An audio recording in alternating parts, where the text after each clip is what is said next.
She didn't accuse him, she didn't confront him, and she didn't even ask the question that had been sitting quietly in her mind for weeks. Instead, Rachel Morgan chose a different path, one that felt safer at the time, one that gave her control without risking rejection. And that decision began late one night when the room was still, when the only light came from her phone screen as she stared at it longer than she needed to. Typing a message, deleting it, rewriting it again under a name that wasn't hers, a profile that didn't belong to her. Something carefully constructed to reveal a truth she was no longer sure she could trust him to tell. And in that moment, it didn't feel like deception. It felt like clarity, like finally getting an answer without having to ask the question directly. So she sent it, one message, simple and casual, the kind of message that wouldn't raise suspicion, the kind that could easily be ignored. But he didn't ignore it. Ethan Cole responded, and from that point on, everything began to move in a direction Rachel could no longer control. Because what started as a test slowly became something else, something more complicated, more personal, and far more difficult to step away from. And by the time she realized that the situation was no longer just about him, it had already gone too far, because by the end of that night, when everything came to a point she had not prepared for, when questions turned into consequences and assumptions turned into something real, it wasn't just their relationship that changed, it was everything. Before we dive deeper, let us know in the comments where you're watching from. We'd love to hear from you. And don't forget to hit that subscribe button so you never miss any of our upcoming videos. Because what follows is not just a story about trust or doubt. It is about the moment someone decides to look for answers in a way that feels harmless at first, and the outcome that no one expects when those answers begin to reveal more than they were ever meant to show. Rachel Morgan and Ethan Cole were, by most accounts, an ordinary couple living in a quiet urban neighborhood where nothing ever seemed out of place, the kind of environment where routines are predictable and relationships appear stable from the outside. But like many relationships that seem steady on the surface, there's carried a tension that was not immediately visible. A tension built not from one single event, but from a series of small observations that Rachel could not fully explain. Moments that felt slightly off, behaviors that did not match what she had come to expect from Ethan. And while none of it was enough to confront directly, it was enough to stay with her, enough to create a question she could not ignore. Was Ethan hiding something? And that question, once it takes hold, rarely stays contained, because it leads to others, questions about intention, about honesty, about what is seen and what is not. And in Rachel's case, it led her down a path she believed would give her clarity, a way to confirm or dismiss her doubts without risking the relationship itself. But what she did not consider was how that decision would complicate everything. Because once the messages began, once the interaction started to take shape, it introduced a new uncertainty, one that neither she nor Ethan could fully control, raising another question that would only become clearer as events unfolded. Who was really behind the messages? Because what started as something created by Rachel did not remain entirely within her control, and that is where the situation begins to shift, where the original intention no longer defines the outcome.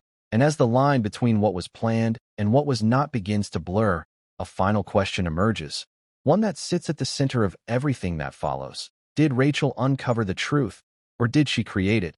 Because this story is not just about trust. It is about what happens when suspicion replaces communication, when assumptions take the place of conversation, and when the search for certainty leads to consequences that cannot be undone. Because sometimes the moment you go looking for the truth is the moment everything starts to fall apart. And once that process begins, it becomes difficult to separate what was real from what was influenced, what existed before from what was introduced along the way. And that is what makes this story so difficult to resolve, because it does not offer a clear line between cause and effect. Only a sequence of decisions that build on one another until the outcome is no longer shaped by a single action, but by everything that came before it. To understand why Rachel Morgan made the decision she did, you have to look at the version of her that existed before the messages, before the doubt took shape in a way she could no longer ignore. Because Rachel was not impulsive, she was not someone who acted without thinking things through. She was in her early 40s, careful, observant, and shaped by experiences that had taught her to pay attention to details others might overlook, especially when it came to trust, and those experiences had left her emotionally guarded in ways that were not immediately obvious. She could appear calm, composed, even confident, but beneath that was a quiet awareness that things are not always what they seem. And that awareness had followed her into her relationship with Ethan Cole, a man in his mid-40s whose personality seemed, at least at first, to balance hers. He was calm, practical, and deeply routine-driven. Someone who approached life in a steady, predictable way, but he was also not very expressive, not the kind of person who volunteered information or openly shared what he was thinking. And for a while, that difference did not create tension. It simply existed as part of who they were as a couple. Two people who had built something stable over more than 2 years together. A relationship that appeared solid from the outside, consistent, reliable, and without any clear signs of conflict. But stability can sometimes hide subtle changes, and over time, Rachel began to notice small shifts in Ethan's behavior. Changes that were easy to dismiss individually but difficult to ignore collectively. He started using his phone more often, responding to messages late at night when he had previously been disconnected. There were moments when his attention seemed divided, when his responses felt delayed or slightly out of sync with the conversation, and while none of this provided any proof of wrongdoing, it created a pattern that Rachel could not fully explain, and that is often where doubt begins, not with evidence, but with observation, with the sense that something is different without knowing exactly what it is. And despite this growing awareness, Rachel did not confront Ethan. She did not ask direct questions, partly because she did not have anything concrete to point to, and partly because she was not sure she wanted to hear an answer she could not control. Instead, she tried to resolve her uncertainty in quieter ways, at one point checking his phone when the opportunity presented itself, expecting to find something that would confirm her suspicions, but finding nothing at all. No messages, no hidden conversations, nothing that justified the concern she had started to feel. And yet that absence of evidence did not bring relief. It created a different kind of tension, because after that moment, Ethan's behavior changed slightly again, becoming more private, more aware of his phone, more careful in ways that suggested he might have sensed something without ever addressing it directly. And this unspoken shift between them became part of the dynamic, something that neither of them acknowledged but both were affected by. And as the distance between what was seen and what was understood continued to grow, Rachel reached a point where waiting for clarity was no longer enough, because uncertainty, when left unresolved, tends to expand, filling in the gaps with possibilities that feel just real enough to matter. And in that space, between what she knew and what she suspected, Rachel made a decision that would define everything that followed. Not to ask him directly, not to risk confrontation or denial, but to create a situation that would force the truth to reveal itself on its own terms, a situation Ethan Cole could not control. And in doing so, she set in motion a sequence of events that would move far beyond what she intended. Because once that kind of test begins, it does not simply uncover answers, it changes the conditions under which those answers exist. Rachel Morgan approached the test with the same precision she applied to everything else in her life. She did not act impulsively. She planned it carefully, creating a separate identity that could not be traced back to her. A new number, a new name, a personality that felt believable but distant enough to avoid suspicion. And when everything was in place, she initiated the first message, keeping it simple, neutral, the kind of introduction that would not immediately raise concern. And when Ethan Cole responded, his reply was exactly what one might expect from someone receiving an unexpected message, polite, cautious, and without any indication that he recognized what was happening. And at that point, there was still nothing that confirmed Rachel's suspicions, nothing that suggested he was doing anything wrong. But she continued, gradually shifting the tone of the conversation, introducing elements that would test boundaries, light flirtation, subtle personal questions, small emotional cues designed to see how he would respond under slightly different conditions. And as the exchange developed, the situation became less clear, because Ethan did not disengage, but he also did not fully cross any obvious line. He remained present in the conversation without revealing intent, and that ambiguity created a tension that extended beyond Rachel's original plan. Because now the question was no longer straightforward, it was no longer simply about whether he was loyal or not. It became something more uncertain, something that required interpretation, and as the messages continued, Rachel adjusted her approach, increasing the pressure in ways that felt controlled to her, but gradually changed the dynamic of the interaction, and eventually, the conversation reached a point where Ethan agreed to meet, and that moment shifted everything. Because what had been contained within a screen was now moving into the real world, where the outcome would be visible and immediate. And on the night of the meeting, Rachel arrived early, positioning herself at a distance where she could observe without being seen, watching as the situation unfolded in real time, her focus fixed on the entrance, waiting for Ethan to arrive. And when he did, his behavior did not match what she had prepared herself for. He was not hesitant, not anxious, not acting in a way that suggested he was hiding something. Instead, he appeared calm, composed, and completely unaware of any trap. And as Rachel watched him, trying to reconcile what she was seeing with what she expected, something began to feel off, not in a dramatic way, but in a way that disrupted her understanding of the situation. Because if he was guilty, his behavior did not reflect it, and if he was innocent, then his presence there raised a different set of questions. And in that moment, standing at a distance, observing a situation she had created, Rachel realized that the outcome was no longer aligning with her assumptions, that the test she designed was not producing the clarity she expected, and instead was introducing new uncertainties she had not accounted for. Because this was not going the way she planned, and that realization marked the point where control began to shift away from her, where the situation started to move in a direction that no longer depended solely on her actions, but on something else she had yet to understand. What followed that night did not resolve anything. It complicated everything. Because once Rachel Morgan stepped out of the distance she had been hiding in and confronted Ethan Cole directly, the situation shifted from observation to confrontation in a way that neither of them had fully prepared for. She revealed the truth about the messages, the fake identity, the test she had created, expecting that moment to bring clarity, expecting either confirmation or denial that she could finally understand. But Ethan's reaction did not match either outcome.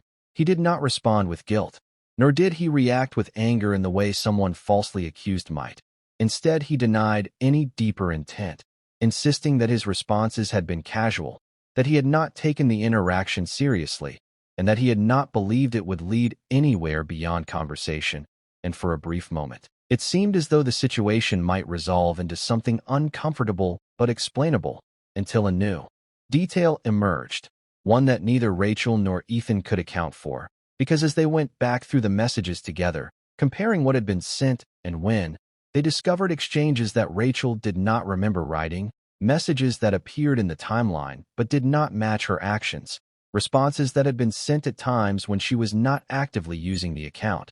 And this discovery shifted the narrative entirely, because what had started as a controlled test was now something neither of them fully understood, raising questions that could not be answered by simply retracing their steps. And as the situation became more complex, what had been a private conflict began to draw outside attention. Discussions of the incident spread beyond their immediate circle, framed as a relationship test gone wrong, sparking debate about trust, manipulation, and the risks of trying to uncover the truth through indirect means.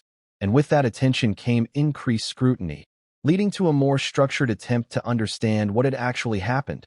Phone logs were examined in detail, timestamps were reviewed against known activity, and efforts were made to trace access to the account from different devices, looking for any indication that someone else had been involved. And during this process, several possible explanations were considered, each one offering a partial answer, but failing to fully account for the evidence.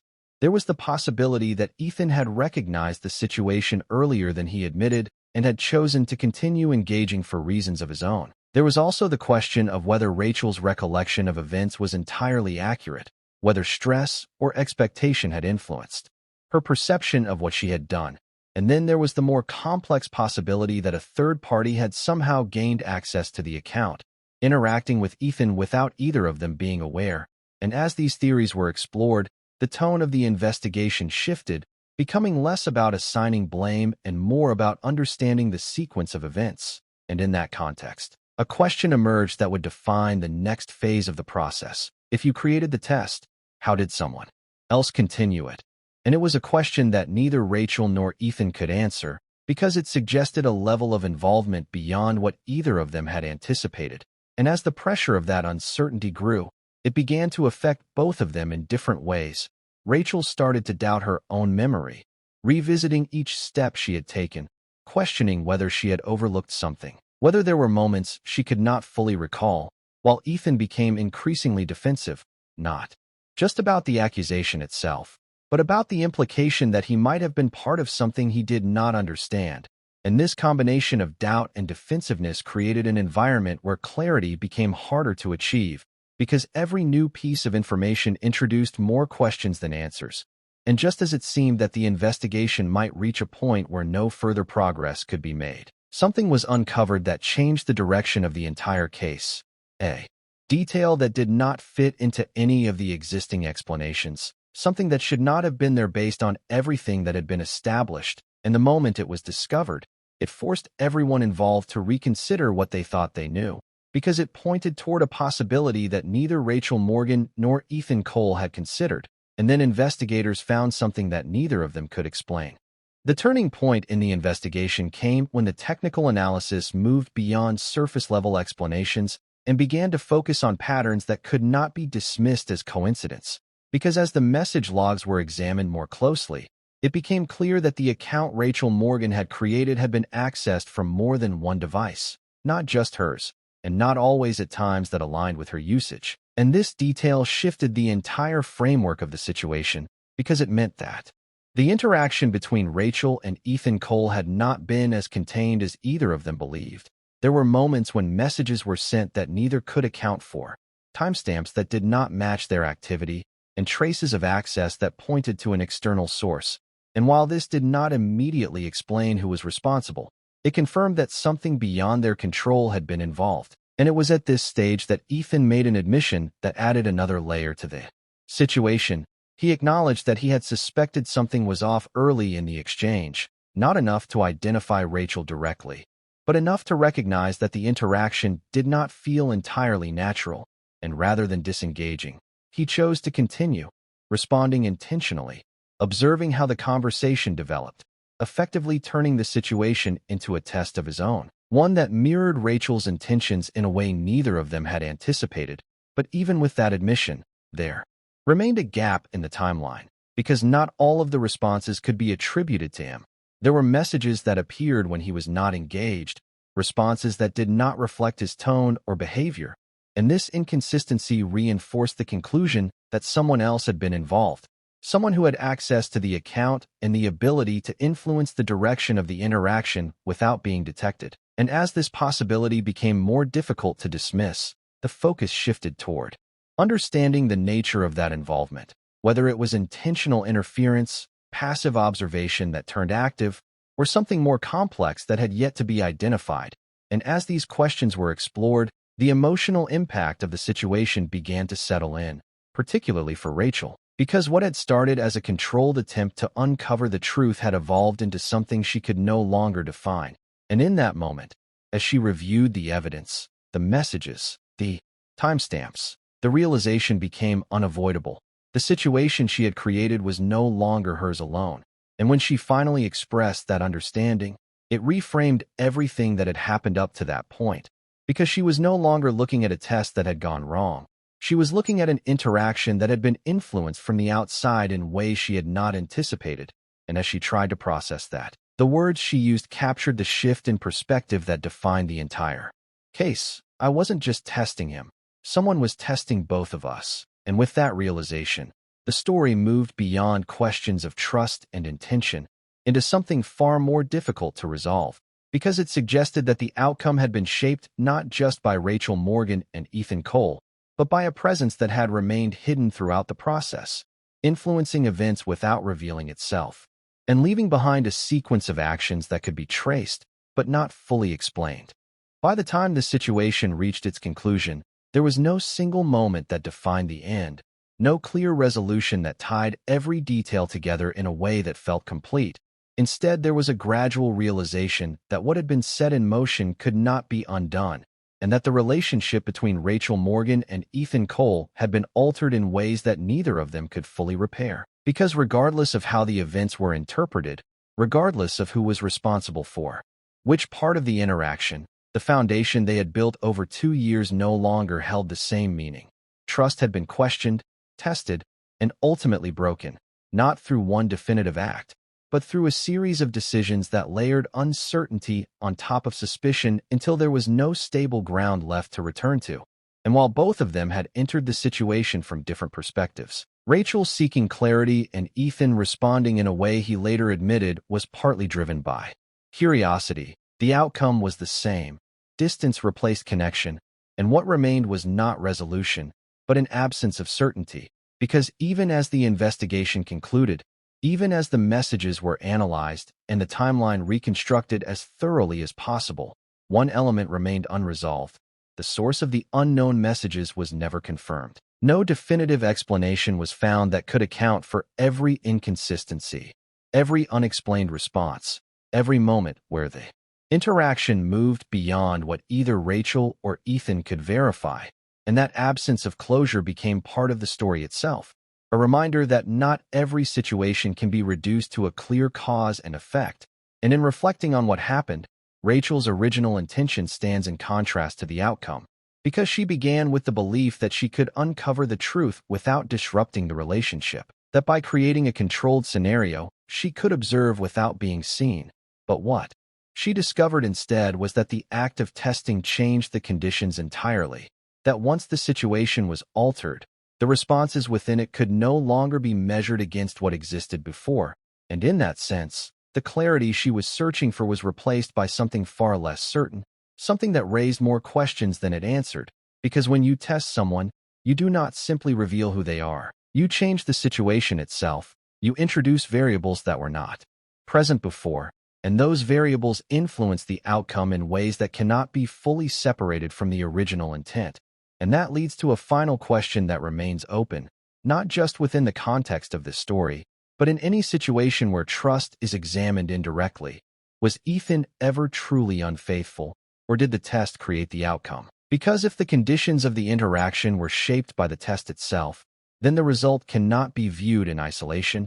It becomes part of a sequence, where cause and effect are intertwined, making it difficult to determine where one ends and the other begins.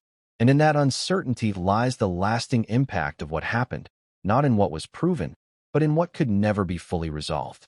And after everything that unfolded between Rachel Morgan and Ethan Cole, after every message, every assumption, and every moment that shifted the course of their relationship, the question no longer belongs only to them. It becomes something you have to consider for yourself. Because situations like this don't begin with something extreme, they begin with doubt, with a feeling that something is not quite right, and the decision that follows, whether to confront it directly or approach it from a distance, is what shapes everything that comes after. So if you were in Rachel's position, noticing small changes but having no clear proof, would you have tested him the way she did, creating a situation designed to reveal the truth without risking a direct conversation? Or would you have chosen to ask the question openly, accepting whatever answer came with it? And if you were Ethan Cole, receiving messages that didn't quite make sense, but choosing to respond anyway, would you have stepped back the moment something felt off? Or would you have continued, trying to understand what was happening even if it meant becoming part of something you didn't fully control? And beyond those choices lies a deeper question, one that doesn't have a simple answer. What do you think really happened here? Was this a case of suspicion leading to unintended consequences? Or was there something more involved that neither Rachel nor Ethan ever fully uncovered? Because the uncertainty at the center of this story is what gives it its weight, and your perspective on it may depend on how you interpret the decisions that were made along the way. So take a moment to think about it and share your thoughts, because every viewpoint adds to the conversation. And if stories like this make you question what you think you understand about trust, behavior, and the choices people make under pressure, then subscribe to Unseen Mind Lab for more stories that reveal what the mind tries to hide.